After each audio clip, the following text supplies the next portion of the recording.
Good evening, everyone, and welcome to yet another webinar from European Students for Liberty. I'm Nick Roskams. I'm the webinar director for ESFL. And just before we start, allow me to say a few words about European Students for Liberty. We are a non-profit organization run by students for students. We try to empower the student movement in Europe by providing all sorts of resources, by providing networking opportunities and events to allow people, young students, to learn about the ideas of classical liberalism all around Europe and to start up new groups and to allow people to become leaders for liberty as students and in their later life as alumni. Many of you will probably have already heard about our regional conferences that have just ended last weekend. They were a big success. I hope some of you have had the opportunity to attend them. And our next conference will be in March next year. I'll talk a little bit more about that when this webinar is over. Tonight we are joined by Dr. Pauline Dixon, who is a senior lecturer in education and development at Newcastle University, England. And she is an expert in the field that we're going to talk about tonight because she gained her PhD on the subject Regulation of Private Schools for the Poor in India, an Austrian Economic Perspective. And she will be talking about how private schools are serving the poorest. So I trust that we'll have a very interesting talk from her. During the webinar, you'll have the opportunity to post your questions under the question tab that you can see in your control panel, and those we will be able to read out to Pauline when her talk is over. So feel free to post any and all questions there. So without much further ado, I give you Pauline Dixon.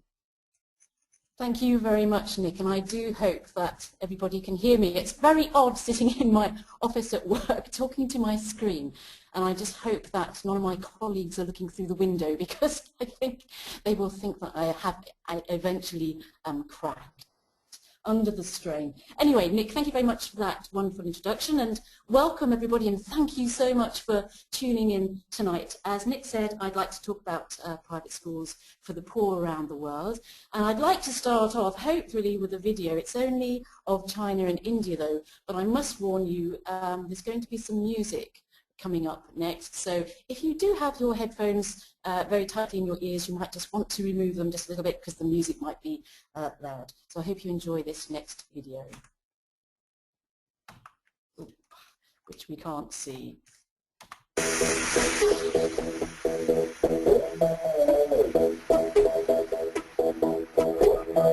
Where you been? Where you been all my life?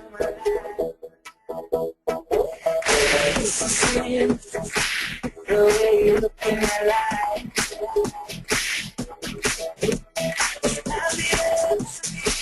but I want something from you.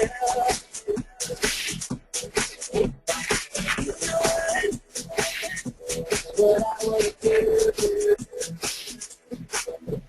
time, it would bring me to life. I could only imagine what it'd be like.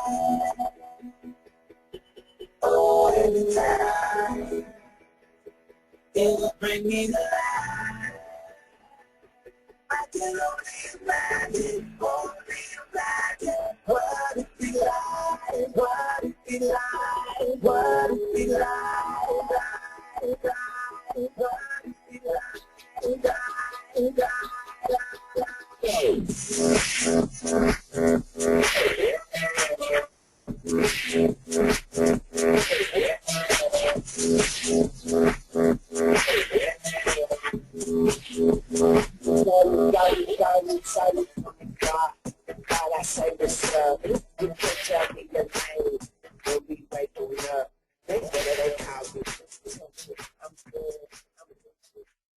So they are some of the pictures and videos that I've taken over the last 12 years that I've been researching into low-cost private schools in the developing world. This picture that you can see here I took in Hyderabad in India some years ago, and some of you may have seen my TED Talk where I explain that it's one of the best photographs, I believe, that I've taken because it engenders everything I believe about entrepreneurship, about slum areas, people not waiting around for governments to actually do something for them. They don't wait around for governments to do anything because they're typically not going to do anything. And you can see this is a marketplace and it's vibrant, and the colours within the photograph are just engendering everything that's going on in a place like a low-income area like this in Hyderabad. But some of you may notice, sorry about that, some of you may notice in the top left-hand corner there is an advertisement. And I didn't know this at the time. It's an advertisement for a low-cost private school, Galaxy School, which is advertised there. It says it's government recognised, and it's one of these English medium schools here in Hyderabad. So one of my favourite photographs that I've taken over the years. I'm going to talk to you about the Sir John Templeton Foundation research that we did here at the E.G. West Centre. I work with Professor James Tooley and Professor Sugata Mitra. Some of you may have heard of them. And in 2003, we had a Sir John Templeton Foundation grant for about $1 million. And we worked in the following countries: Ghana, Nigeria, Kenya, India and China, and we wanted to explore the types of education that existed within slum and low-income areas in these countries. Currently we've actually got another John Templeton grant, and we're looking at schooling in post-conflict zones. So the new countries that we're actually looking at are Sierra Leone, South Sudan and Liberia. But today I'm just going to talk about these countries. So what did we actually want to do? The accepted wisdom, as some of you probably realise, is that private schools serve the elite, serve the privileged, and everyone else, especially the poor, require public education or government schools. So it is often assumed, or it has been assumed, that private schools are for the elite and not for the poor. But we wanted to challenge this in this groundbreaking research. And we were looking at three assumptions, really, three hypotheses. And the first one is that private education for the poor does not exist, because in 2003, 2004, it was generally assumed that it didn't. Also, that free government schools or free public education is the only way to increase enrollment for the poor. So the poor actually would need more government schools, not private schools.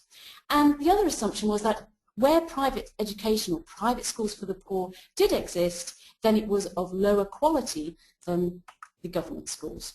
So there we were, wandering around slum areas. At first it was a bit disparaging because we would arrive somewhere like this. This is Kibera slum in Kenya, and we were working with James Chikwati there in Kenya. And when we arrived at Kenya in the airport there, he said, well, I don't know why you've come to Kenya because there are no low-cost private schools here. But that's what we wanted to find out, and if that was a finding of our research, then so be it. And so at first, when we went to these areas, people would say, I'm sorry, I don't know why you've come here. There aren't any low-cost private schools. Well, in fact, they were wrong. What we had to do was go into these slums, and we had to walk around all the areas and first of all see if private schools existed, what did they look like, and then also who did they cater for. At the time there was no GPS, so we had to draw our own maps. As you can see, there's one here, and at the time maps of slum areas and low-income areas didn't exist. So our researchers and we all got together and we drew these maps, and ourselves and the researchers walked down every alleyway and around every street corner, and when we came upon a school, a government school or a private school or a school run by an NGO or a church school, we actually put a dot on the map, and you can see there are dots there. There are different colour map dots for different school types, and so we would know that we had covered that alleyway and that we had been to those schools. Once we found a school, then we arranged for a survey and a census to take place in each of those schools. And what we found was actually quite amazing.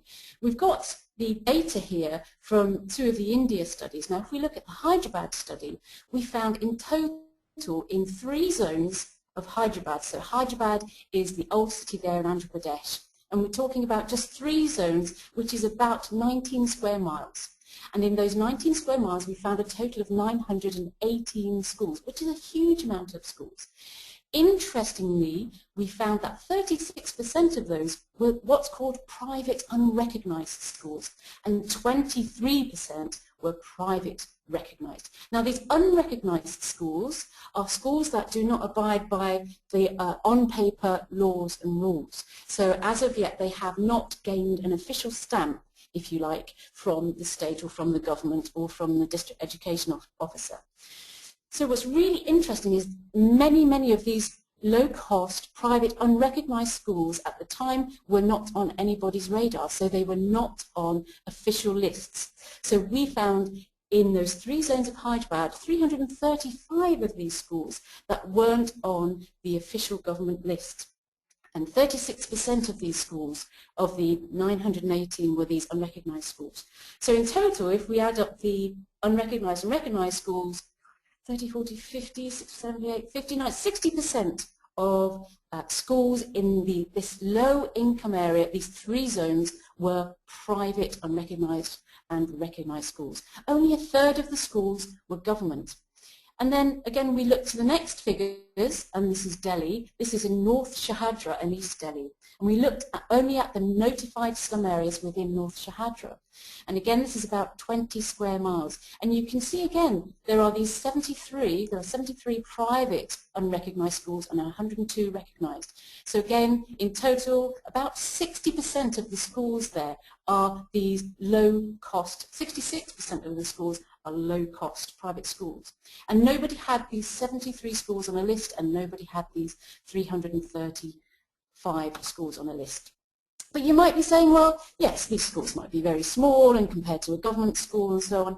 Well, actually, if we look at the number of children attending these schools in total, there's about 250,000 children attending those 900 odd schools. But if we see 65% of the children are going to these low-cost private schools, and I'll tell you what I mean by low-cost in a minute. But amazingly, a quarter of the children are going to these unrecognised schools. 60,000 kids are going to low-cost, unrecognised private schools that do not or did not appear on anyone's radar.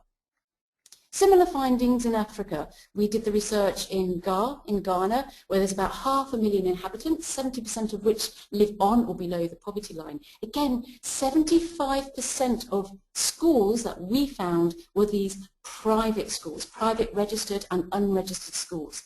In the 3 districts of Lagos State, again, 2 were urban and 1 was rural, we found 540 schools. 66% of these schools are private. You might say, well, are they run by churches or charities? Actually, in Ghana, no school, the private schools said they were run by a religious group, and just a very small number said charitable trust. All the other ones were run by individual proprietors. That's individual proprietors who are actually running their school in search of a profit. So these schools are looking to make a profit. And again, you can see 65% of pupil enrollment in Ghana, in the district of Gar, were in private schools, and 75% of the schools that we found, 75% of the children there were going to low-cost private schools.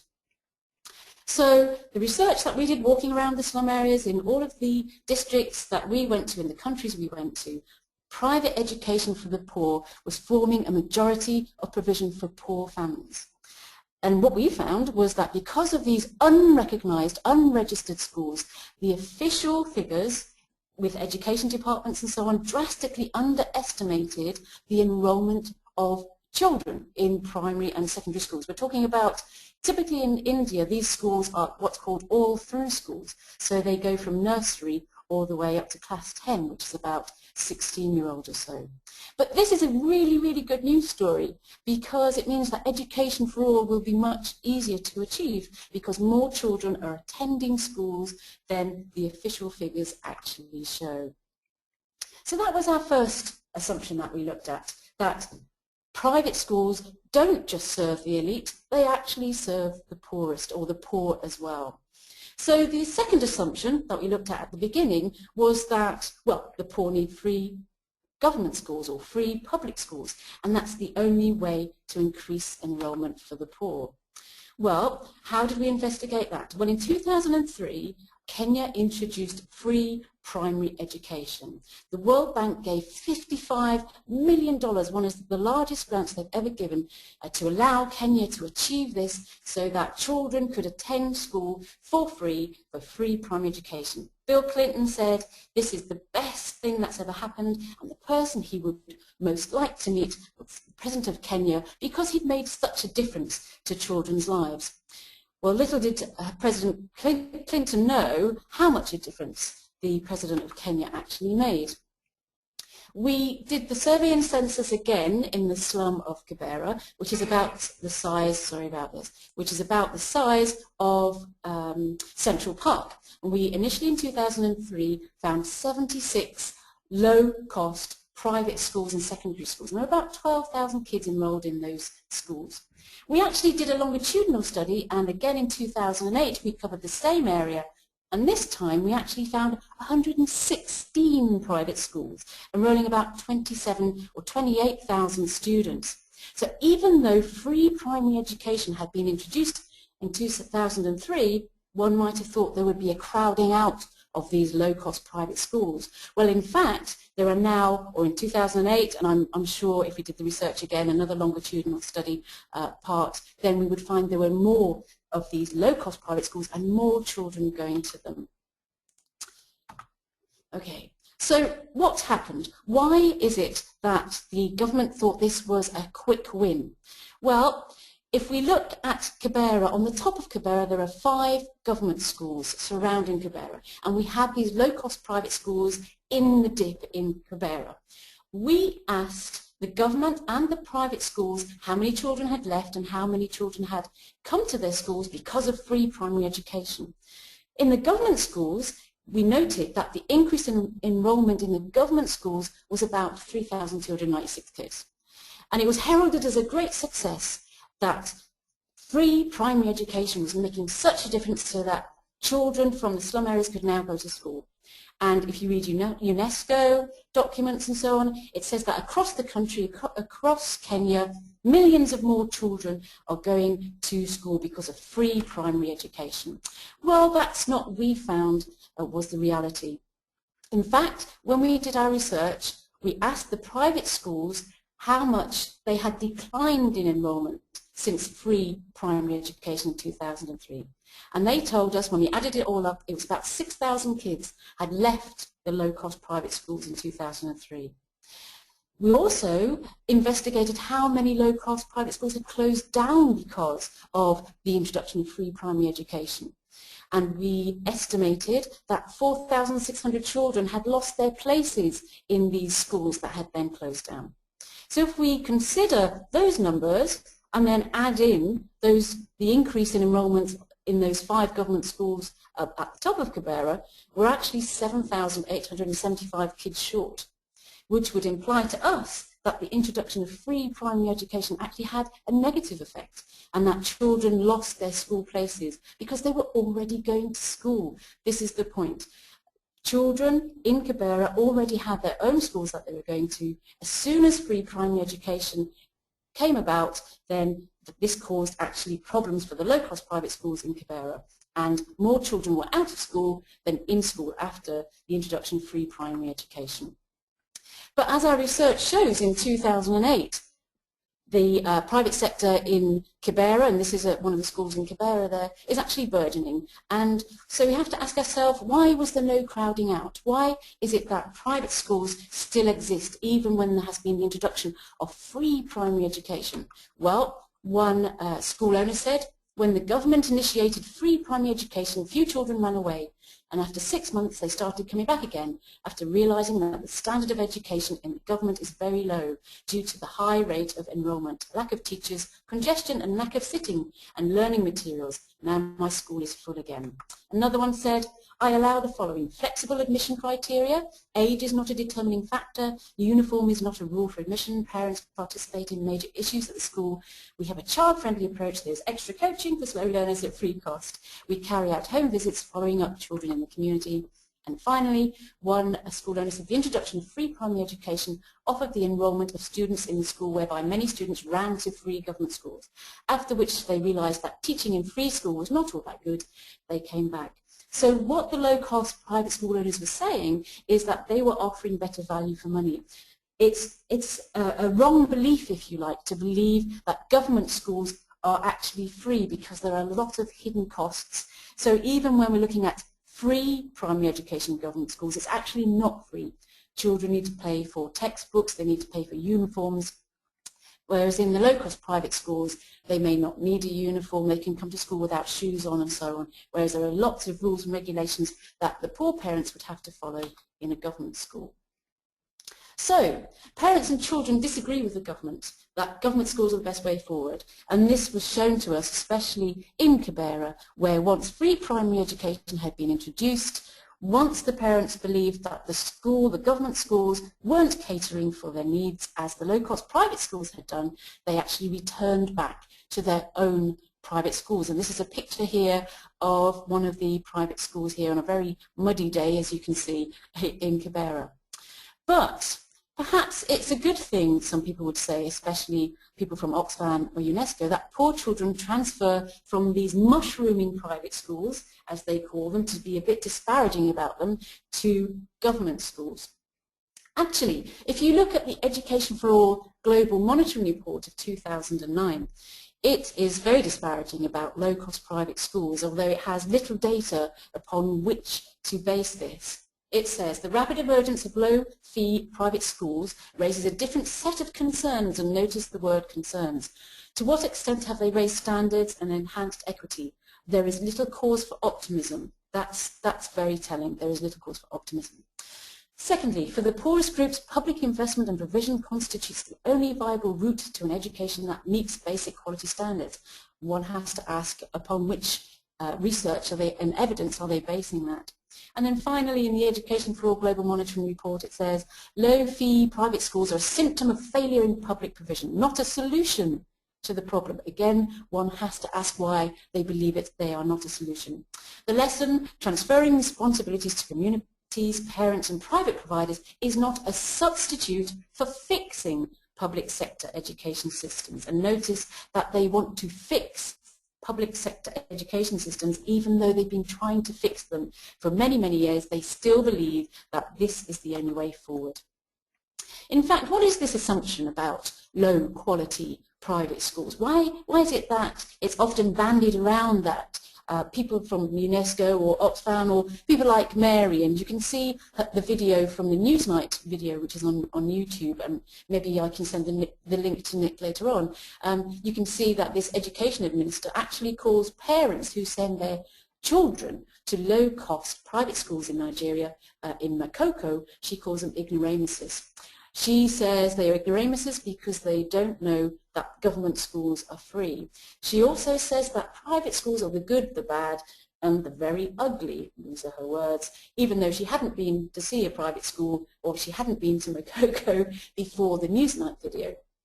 Also, she says that low-cost private schools are ill-equipped, unapprovable private schools, and they are causing a lot of damage, generations wasted, and she actually said that children come out half-baked. So again, it's quite damaging that somebody like Mary actually says this without any evidence. So what we did in our research was look at the quality of low-cost private schools compared to government schools. And we did this in 3 ways. First of all, we talked to parents, then we did a survey of inputs, and then we did a survey of achievement. And what we found when we talked to parents, parents believed that if they sent their children to a low-cost private school, they actually got a better service and a better quality. They believed that not only because of what they saw when they visited the classrooms and when they saw the children's homework, but they also believed that if they pay for something, then the teachers and the school owner are accountable to them. And they believed that it would mean that they could go and complain or they could go and investigate if something was going wrong. If their child came back and said they actually weren't doing something on that day, then the parent could actually go to the school and find out what was going on. They believed that this was not the case in a free government school. First of all, the teachers don't really come from the communities themselves in the government schools. They're just transferred from different areas, and they don't actually know about the communities themselves, whereas teachers and school owners are typically from those communities. These schools are organic, and they've grown up organically within their own communities, and so they know the people, they know the parents, they know the children, they speak the same tongues, they speak the same languages and the same accents, whereas the teachers and the head teachers in the government schools are often quite alienated from those communities. So parents felt that paying those fees actually gave them accountability, and it gave them control over their children's education. One parent said, if you are offered free fruit and vegetables at the market, you know they will be rotten. If you want fresh produce, then you will have to pay for it. So he believed that if you were offered something for free, then it was very suspect. But if you paid for it, then you knew it would be fresh and you would be getting value for money. So obviously, parents believe that low-cost private schools are of better quality. If we look at a survey of inputs, for example, then pupil-teacher ratios in low-cost private schools are much smaller. It is much more likely that your teacher in a low-cost private school, whether it's recognised or unrecognised, is actually in the classroom and teaching. Government schools have huge problems with teacher absenteeism. So low-cost private schools, the inputs were better, and also teacher activity and teacher attendance is much better. If we look at this table here, we can look at, for example, drinking water, toilets, separate toilets for boys and girls, and this is again in Hyderabad. And you can see here, if we look at the private schools, it's much more likely that these schools have the item or the input available compared to the government school. If you see here, we've got the low-cost private schools, even the unrecognised schools, 96% of them had drinking water for children. Only around half of the government schools had drinking water for children in those 3 zones of Hyderabad. Again, toilets for boys and girls. The majority of low-cost private schools, that's private unaided schools, that's what the PUA stands for, again, the majority of them had toilets available. Again, only half of the government schools have functioning toilets for boys and girls. So again, those inputs, if we compare low-cost private schools to government schools serving the same communities, private schools have better equipment and better inputs. But that wasn't the end of the story. What we then did, we tested around 24,000 children around the world, and we tested them typically in mother tongue, English, maths. We tested IQ in order to control for innate ability, and then we also gave background questionnaires in order to control for family background. And we tested 24,000 children, about 4,000 children in each location. And this is actually raw scores, but you can see, and we've controlled for everything, and I'll show you the papers later, but this is maths in Ghana, this is English in Ghana, and this is religious and moral education. And this is the average raw score here for the students attending, this is the government school, this is the unrecognised school or unregistered, and this is the registered. And you can see you've got this shape continuously where the registered school outperforms the unregistered school, which outperforms the government schools. So what we were finding in each place, we had the same sort of graphs. It was that the private schools were outperforming the government schools, and this is the one for India. You can see this is the average raw score for a government school child. This is the average raw score for the private unrecognised and then recognised. And you can see the shape of the graph. It didn't matter which subject it was. In fact, the low-cost private schools were children in low-cost private schools were outperforming those in government schools. As I say, they were the raw scores, but if you want to read our papers, we've got one paper, a journal article in the School Effectiveness Journal, and another one in the Journal of School Choice. And we've used multi-level modelling in one of the papers, and we've also used the Heckman-Lee two-step procedure, which is a an econometric type procedure in order to control for family background and so on. And still, the low-cost private school children come out significantly better in the subjects that we tested in. Boys and girls are going to low-cost private schools as well. It depends on which country you're in, but that girls also go to low-cost private schools. So it's a fallacy to say that only boys go to low-cost private schools. So you might be thinking, well, she keeps going on about low-cost private schools. What does she actually mean? Well, these school fees are affordable.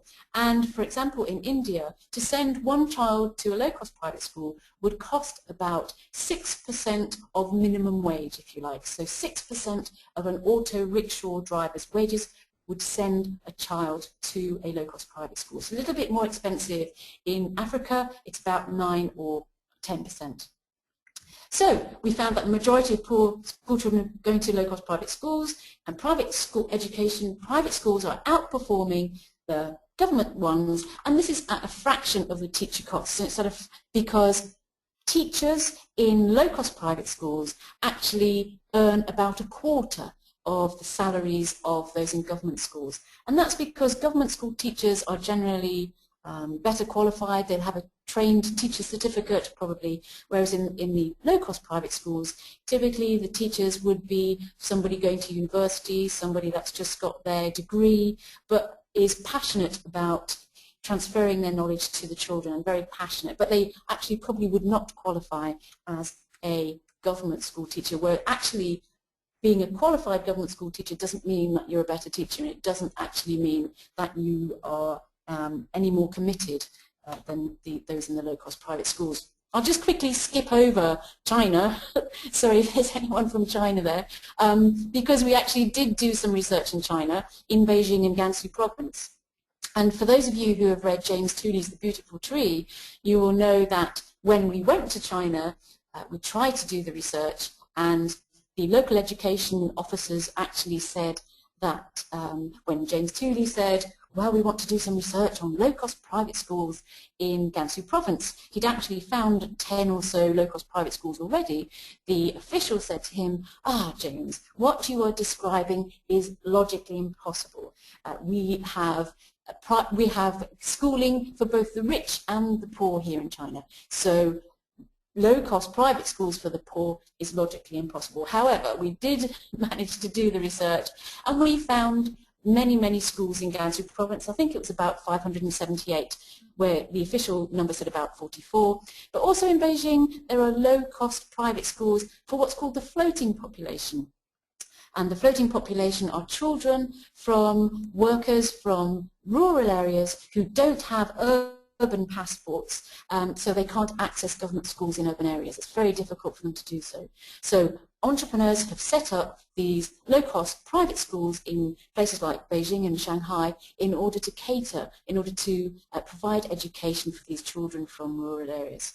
But also in Gansu province, it's often the case that girls attend these low-cost private schools because it's too far for them to walk maybe 2 or 3 hours to their local government schools down in the mountains and in the hills. And in fact, we also found low-cost private schools operating in caves. I hope you're all still with me. I hope you're still there. It's very tricky not knowing if you're still there or not. I may be talking to myself, but here we go. This is Makoko, a shanty town on stilts, home to some 50,000 people. This is in Nigeria. And I just wanted to use this as an example because you may be saying, well, people who are on a wage can actually send their children to low-cost private schools, but what about the poorest? How can they access low-cost private schools? Well, this is Kennedy private school. When we went to Nigeria, the children told us that they went to Kennedy private school. I actually thought they meant President Kennedy, and it wasn't until a school named after President Kennedy. And it wasn't until we got to the school we actually saw it was Kennedy private school, but the kids are just so sweet. This is BSE down the bottom here, the school owner, and he opened the school in 1989, and I think he started it on his mum's veranda or under a tree when he noticed that children in his community weren't being educated. But what typically happens is that these school entrepreneurs will provide scholarships or concessionary places for the poorest. So, for example, in Makoko here we have some numbers, a total number of about 1,640 students. 121 are provided schooling free by the school owner and by the schools, and 25 have these concessionary places. That would be if you had, say, 3 children, the first child would pay full fee, the second child would maybe pay half fee, and then the third child maybe would go to the school for free. 9% don't pay, or they actually get these concessionary fees. So there's these scholarships and concessionary fees that the school owners actually initiate themselves in order for some of the poorest children to be able to access low-cost private schools. And here we see, this is Andrew Mitchell, who used to be the Permanent Secretary for International Development here in the UK with BSE. But this is now taking the story a little bit further, because international aid agencies have now become interested in the low-cost private schools market, and they actually are trying to do something to help. And we must have a warning here, and we'll talk about the warning in the next 5 minutes or so, so I'll just talk another 5 or 10 minutes. But this is Andrew Mitchell meeting BSE that you just saw a picture of at Ken Adi Private School. So what could be the way forward then? So we've got all this information now. It's generally agreed that low-cost private schools now exist. It's still probably not agreed about the quality, and to be honest, quality could be improved. But what are the ways for making markets work for the poor? How can one help these low-cost private schools get better? Because there are people helping the government schools, and they've had money thrown at them over the years, and there's been issues and problems. So that's one side of the coin, but the other side of the coin is actually trying to help these low-cost private schools. Well, here we have a list of issues or items that we could discuss. For example, scholarships and vouchers. So building upon the philanthropy that those low-cost private school owners are already giving to the poor, so we could initiate scholarships and vouchers. Investments, so for example, looking at chains of private schools. There's obviously the Omega chain in Ghana that now has about 30 schools in its chain. There's also the Bridge chain of private schools, low-cost private schools in Kenya. So making investments in those and doing research around those. Loan schemes. In India, it is illegal for private schools to make a profit. There's this unique Krishnan decision and other decisions afterwards that say that it is illegal for school owners to make a profit. So it's very difficult for them to actually get loans. So it's actually helping these low-cost private school owners get microfinance because they can't actually show their true profit levels and their profit margins. Innovation, we're going to have a quick look at pedagogy to help move away maybe from the rote learning and make learning much more fun and much more creative with thinking skills and so on for the children in these low-cost private schools. Help federations of low-cost private schools build their capacity, and also do some training and development.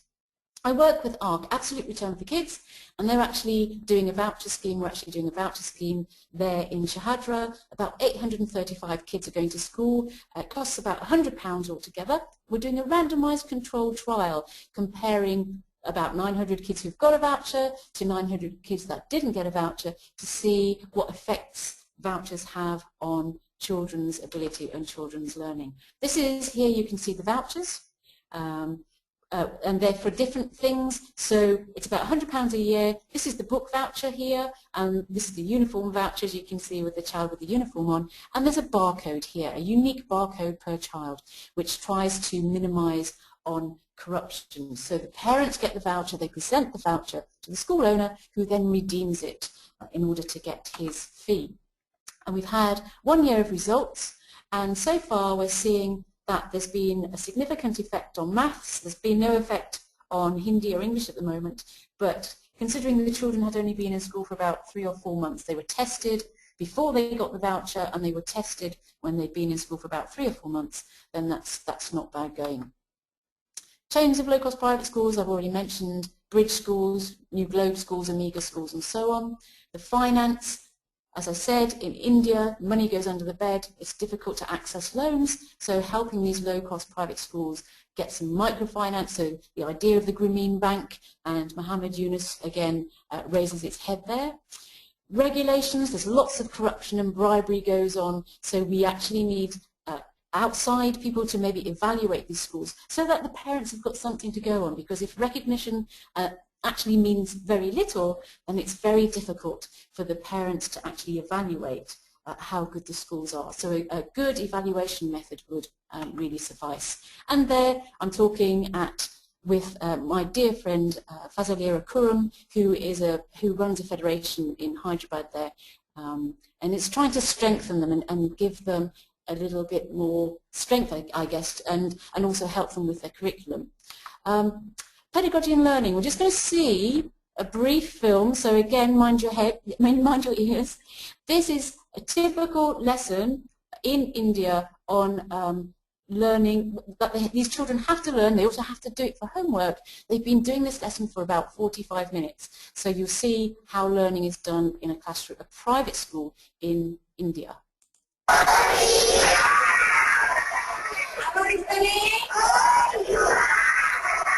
What is the from where do we get food? See, from where do we get food? See this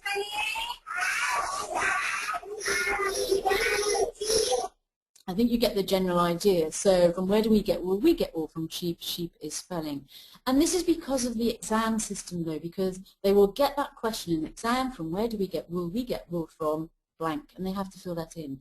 Problem is, when you say to the children, what is a sheep, they have no idea what you're talking about. So it's just this back and forward, rote learning, day in, day out. And that's basically not only for English, but for every other subject as well.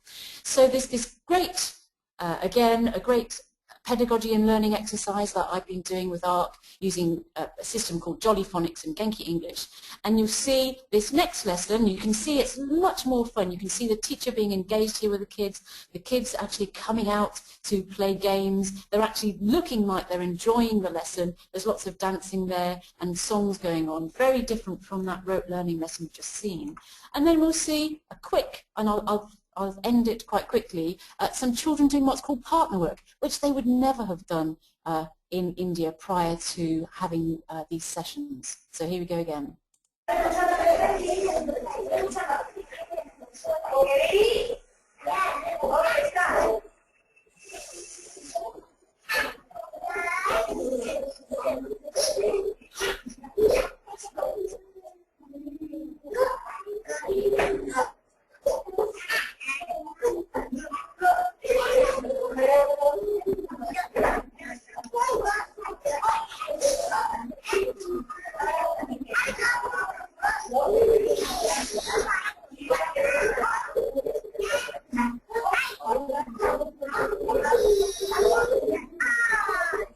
And there you see the children doing the sounds of the letters, but they're working on their own, they're working in partners and they're working together, which is a huge improvement on the rote learning.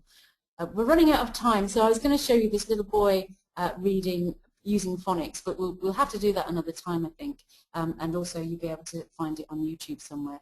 But this little boy was unable to read 6 months prior to this video, and then you see him actually using phonics, which is sounding out the letters. So sounding out the sound of the letters to decode and to blend the words so that he can read them. So, well, it's been great talking to you, even though I haven't been able to see you. But I think what I want you to take from this is that this is something that really, really should be celebrated. I have been so fortunate to have been involved in this right from the start. So 1999-2000. I knew as soon as I saw a video of kids in India that this is where my heart was and this is what I wanted to do. It's a success story. Millions of poor children are actually getting a route out of poverty through the miracle of the market. These entrepreneurs have done it themselves. They've done it themselves without aid agencies and without governments, and that's what we've got to be very careful of now, that actually the markets aren't upset by people blundering in and actually upsetting what's going on. But parents have voted with their feet. They've voted away from the government school system that was failing them, and they've walked straight to the low-cost private schools. Well, I hope you've enjoyed that. I've enjoyed whizzing through. Obviously, if anybody wants to email me, it's pauline.dixon@ncl.ac.uk. Just look me up on Google. You should be able to find me there. And also, we have our EG West website. So I'll probably leave that picture up there. And then I hopefully, as long as you all haven't fallen asleep, I'll be able to hear Nick's voice, and I'd love to take any questions. Thanks so much, Pauline. And we already have a few questions, and everyone is of course free to post additional ones. So the first question is from Gloria. She asks, have you seen a difference in the importance parents give to education in different countries? I ask you this because here in Guatemala, the impression is that low-cost private schools are a utopia, since poor parents here do not value education. They value children's labor more. That's in Guatemala. Well, I've only ever been to Panama and I've been to Colombia. But in Gloria, in all of the places that I've actually been to, the illiterate parents in slums value education so highly, as do the children. And in the developing countries and the slums that I've worked in, the parents and the children, they actually know that they're just going to get one chance at this, and so they grab it with both hands. There obviously will be some parents, maybe they've got issues with alcohol, or maybe they are very, very poor and maybe they don't think about their children so much, but they are in the definite minority, tiny, tiny minority. The great majority of poor parents that I've come across really value education, and they see that as a route out of poverty for their children, especially somewhere like India, where these schools are English medium. That means that the children are learning English from age 5, and all of the curriculum is actually taught in English. And the parents believe that English will allow their children to get much better jobs than maybe learning the local language, which in Hyderabad, for example, is Telugu, or the language in India, which is Hindi or Urdu. So, Gloria, maybe I should come to Guatemala and see for myself. But in the countries that I've worked in, parents give a massive weighting to education for their children.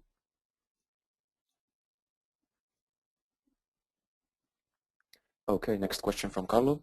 Many say that a system with private schools automatically leads to high fees that cannot be paid by a majority of the people. What is your experience, and what do the studies show? And does competition prevent this process? What was the first part of Carlo's question, Nick? Nick, I didn't hear that. Yeah, I didn't hear that. So something about... Sorry, say that again, Nick, sorry. That private schools automatically lead to high fees, that this is a common misconception. What is your experience, and how is that being prevented? Well, the low-cost private schools that I've worked in generally keep their fees low, because otherwise they wouldn't have a clientele. So, no, they don't put their fees up.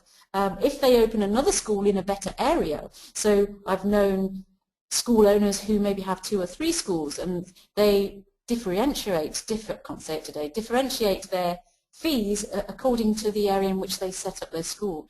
But I've never witnessed the fact that they put up their fees every year, but they might only put it up by 5 rupees or something, and they only put it up in an affordable way so that they actually maximize their number of students. It would be suicide for them, for their profit motive, and as an entrepreneur, if you are outpriced yourself in the market. And I think, Carlo, as opposed to competition driving up the prices, if that's what maybe I've misconstrued that, actually competition keeps the prices low, so that you'll find that there are so many competing schools, and they're competing for these parents who are on very low wages. So obviously if the fees went up, they would lose they would lose their parents and they would lose their children. So no, that hasn't been my experience. But there is a differentiated market, so there will be schools that charge lower fees and schools that charge middle income fees and so on. But typically, the unrecognised or the unregistered schools charge lower fees than the recognised ones.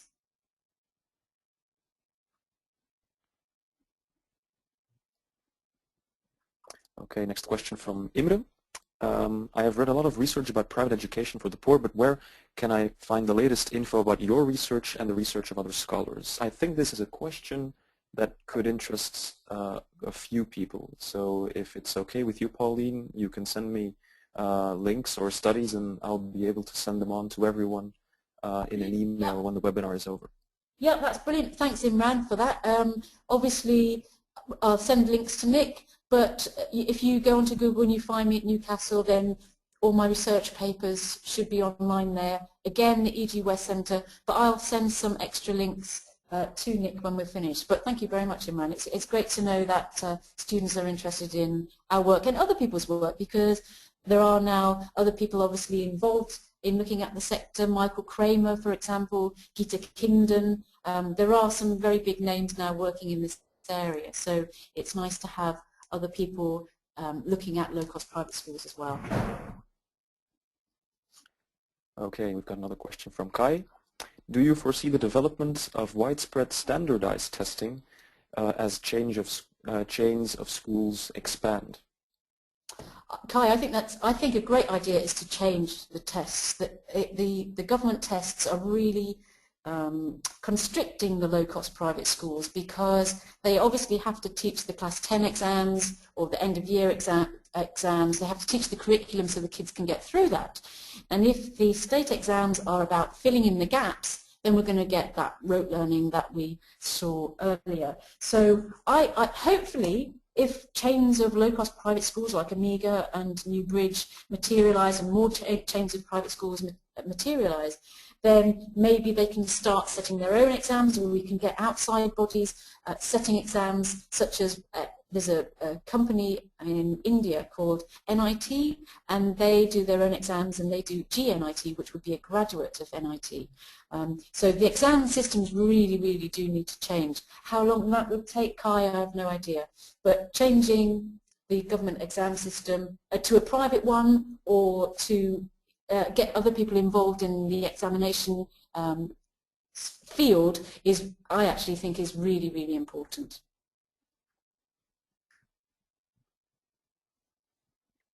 And the question from Alarts: are there problems with the recognition of the education of these schools in further or higher education? I haven't done anything on. Is the question about further and higher education? I think the question is if these students or these young people have received a private education, does that allow them to go on to higher education, or do they need a government degree? I think that's the question. Okay, Alex, I think that was your name. That's a really good question. The children from low-cost private schools obviously do the state exams. If the school is unrecognised, that means that the children aren't able to take the state exam. So that's one reason that the school should be recognised. However, the school owners typically get round that, and they send their children to another registered or recognised low-cost private school in order that they can sit the exams. So the majority of children in private schools reach the end of their secondary education and they take the state exams. But then, yes, you're right, they then have the state exams and they've got the results, and they then go on to +2, which is like the sixth form in the UK, so that's standard 11 and 12. But typically, they're not private schools. That's going to be a government education system, and then obviously the colleges and so on will also be government. But they're not restricted, no. As long as they get the exams at the end of their private schools, then they can carry on. That's not a problem. Another question from Imre. How would parents know which schools are the best? Yeah, that's a good one, Imran. It's very difficult, isn't it? And I have asked parents this question. And they say that they, first of all, they see, especially in India, for example, they see how often their children speak English to each other, even though their parents can't speak English. So they listen to the siblings or their friends and they see if they're speaking English or not. They look in their books and see how often they're marked.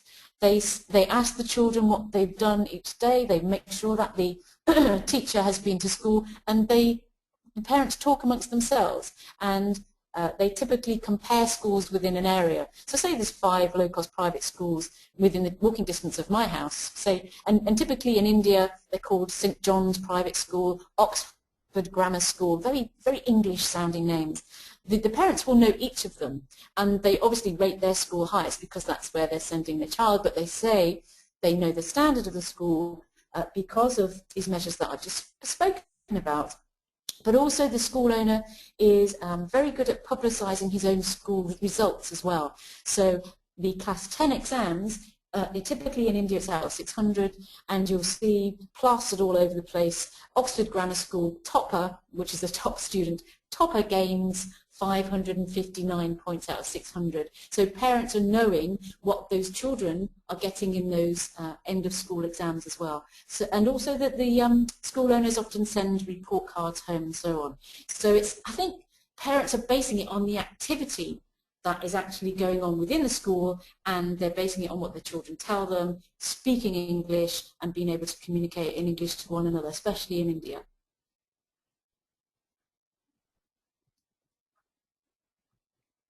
And the question from Jan: why, in your opinion, do people have these prejudices that public schools are better than private ones? Is it because of the profit motive, which people find immoral? Yes, Jan, it's really sad, isn't it? I find it quite sad, and I find it quite sad. It's the whole philosophical baggage thing that I think it's that children should be going to school for free, and I think it's the fact that children are paying. And for example, if you want to look up the work of Professor Keith Lewin, and he has lots to do with the Education for All Monitoring Report, he's very against low-cost private schools. And I think it's the whole idea that it causes inequity, but so does state schooling. You know, that's not equitable either. And it's also very sad that government schools have had a lot of government aid, they've had a lot of assistance, they get a lot of money from governments and so on, and they still perform so badly in general, and there's a lot of teacher absenteeism. And I think one has to take note of the research findings irrespective of what one's gut instinct is, and I think you're absolutely right, Jan. I think it's the fact that people don't like the profit motive. That's one thing, and they don't think parents should have to pay. However, they're paying to go to government schools anyway, through the school uniforms, teacher PTAs, parent-teacher association fees, and so on. So there's very little in it. I think the quality in private schools needs to improve, and I think it can improve, and I think that's something that maybe aid agencies can help with, but it would have to be thought through very carefully. And I think, you know, that something like the phonics can go a long way to helping children enjoy schooling a little bit more. But I also think, Jan, that these experts, so-called, haven't been to see these schools. They haven't experienced them. They don't typically go into slum areas. They just maybe visit one school and see that the government school seems to be working when they're there, but actually when they go, the toilets don't flush, the toilet doesn't work, the teachers aren't present, and they're only present on the day that the official guest arrives, whereas you actually need to be in the slum area for some time to actually absorb what's going on. But yes, it's this philosophical baggage, and really people should drop that and think what's best for the kids. You know, what is best for these children? They're living now, they're there now, and it's really choice. I think it's down to choice, and the parents need to have that choice, and we don't need to force any choice onto those parents. It's up to them. But again, what is best for the kids needs to work, and it is working. It's working without any experts having an opinion anyway. But you know, if we can help those kids, well, that's all of our aim, really. Okay, I'm going to say 2 more questions. Okay. The first one from Rico. During your survey, have you seen many international teachers going into private schools, or were they mostly local teachers? No, no, all local teachers, all local teachers. I saw no international teachers, none, none. If there was, there might have been one in Cabrera because they were from a charity or something, but no, no, all, Rico, they're all local.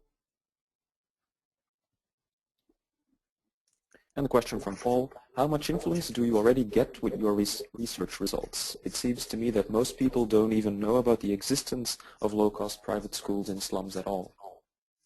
Wow, our dissemination is failing.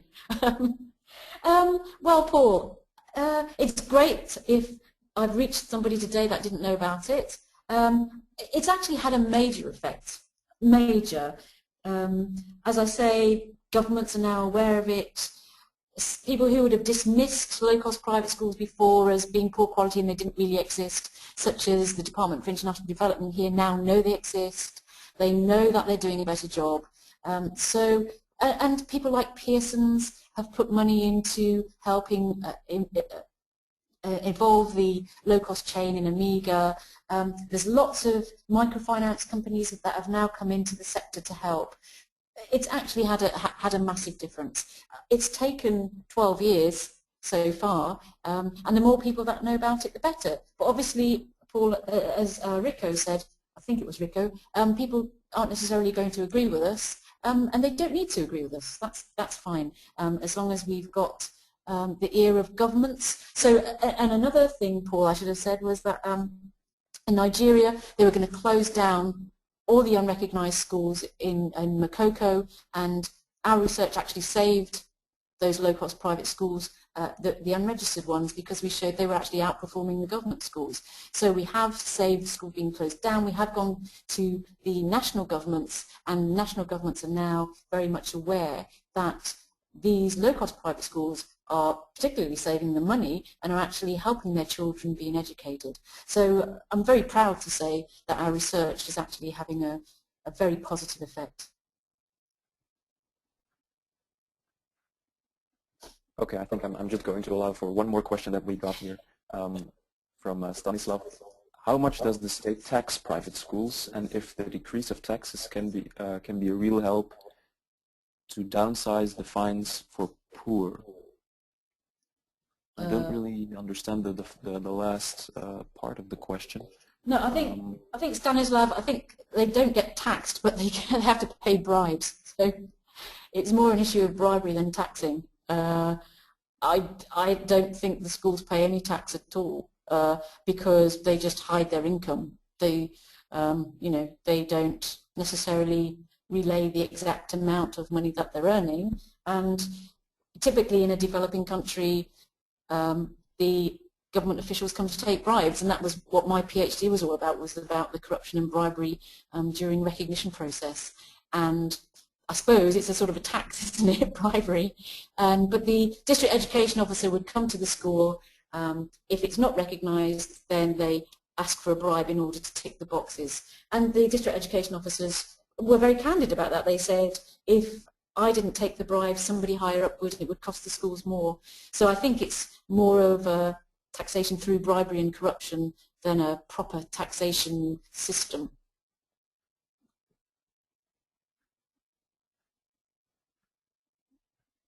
Okay, thank you. If I may just conclude with a question for myself. With all your experience, has it made you look at our own educational system differently?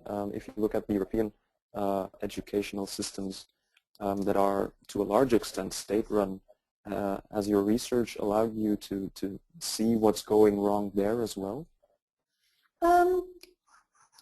I mean, Nick, the only thing that I would say is that, I mean, Sweden's got a great system going on, and I would say there's a great role for vouchers, and also not to underestimate poor parents who actually do want their children to be educated. And really, that I think in Europe and in America we should have more choice, and it's really allowing regulations to allow more private schools or low-cost private schools to actually set up. So that's what I would say. But you know, my main focus is on the low-cost private schools. But I think vouchers are a great thing, and I think choice is really important for parents, and to improve the quality of education. We need innovation in schooling in Europe, especially in England. it's as though children are being educated again 100 years ago. It's not a lot has improved, and that's because there's not a lot of competition and there's not a lot of innovation, just like Milton Friedman would have said about education, really. So, yeah, but let's not finish on a down note. Let's finish on a good note, and just think about all the good things that are happening for these kids in the developing world. Okay, thanks very much, Pauline. It was a very interesting talk. The questions were really good as well, so I'd like to thank everyone else who sent in a question. I would like to conclude with a few remarks. First of all, I'm of course obliged to promote our ESFLC, the European Students for Liberty Conference, which is coming up in March next year. Registration is of course still possible at only 30 euros for students and 45 for non-students. You get all your meals covered, your attendance, free books and other free stuff that you can take home with you. So we encourage you to look at our webpage, studentsforliberty.org, and you can click on European Students for Liberty Conference, and you will find all the information there. We hope to see you there in March. In 2 weeks, we will have our last ESFL webinar of this series, and it will feature Johan Norberg, who will be talking on defending capitalism in today's climate. So I hope to hear you there as well. And to finish on a good note, on a positive note, I think these webinars provide a small sample of private education. We try to do our best. So let me conclude by thanking you all for attending, thanking Pauline, and paraphrasing Mark Twain, who said, "Don't let your schooling interfere with your education." Exactly right, Nick. Thank you very much, everybody. It's been a pleasure. Good night, everyone. The organizer has